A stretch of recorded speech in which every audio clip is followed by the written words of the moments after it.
John, very good to see you. Today we are going to talk through 4 investments to minimize your taxes. Investments typically generate income and trigger taxes in 2 ways: capital gains and dividends or cash income. So let's talk through some options when it comes to tax-free, tax-friendly, or investments that offer tax breaks.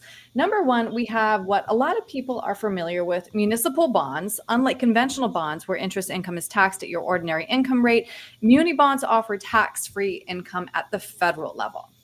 Sure. And these really create an opportunity to create some cash flow into the account. So that way, when you have markets that are bouncing around a little bit, you still have some income coming in, but it's also not going to necessarily affect you in your federal tax bracket. Mhm. They do come into different flavors, right? But one of the things that you got to be mindful of is that when you are in some tax-free municipal bond funds, if they are selling and buying some of those funds, you could create um, capital gains. So tax-free municipal bonds isn't always tax-free. If you have Social Security coming in, they can affect your Social Security. But it does create the income that is kicked off of those municipal bonds can be very effective in the higher tax brackets. Yeah, absolutely. Got to peel back the layers on that one. All right, next we have tax-exempt money market funds. How do these work? Sure, and these are very similar to the municipal bonds that you have, except for these are really short-term instruments where they're just creating dividends that are coming into the account. They may be a little bit less than your money markets that are in the taxable category of things, but it does create a different type of income coming into your account, so you can balance that out a little bit. hmm Okay, next we have Series I bonds and EE bonds. The interest here is typically free from state and local taxes. They are. So that part of it's definitely a perk. I'd put this in the category of tax deferred a little bit more on the federal level, Yeah. where you don't pay your taxes until you actually get those funds into your account and you claim them. And we've seen these over the years where we've had clients that have had big tax bills if they didn't really keep track of that. So you just want to be Mhm. careful with those. They are good vehicles. They can be used for education at times.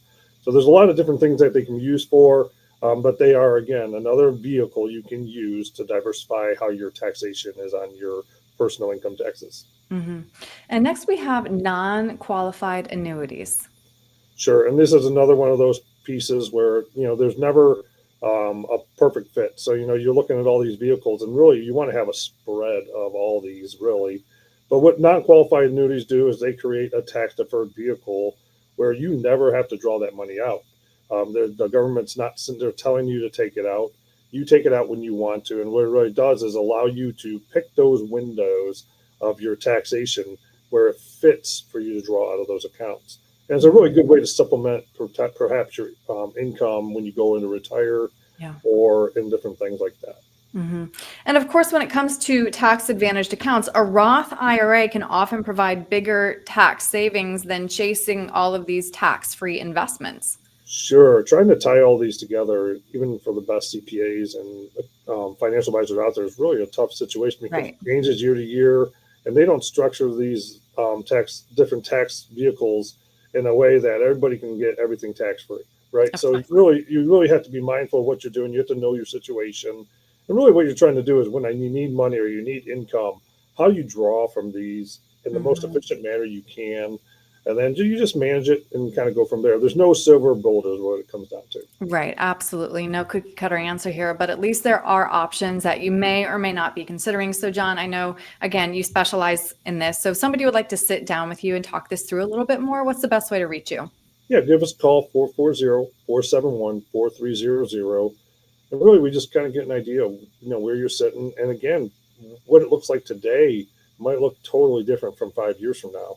And Yeah. so, really, it's just you really have to understand the family and how you can integrate all these vehicles together to where it just makes sense for your retirement, your investments, so that way it fits what you're trying to do.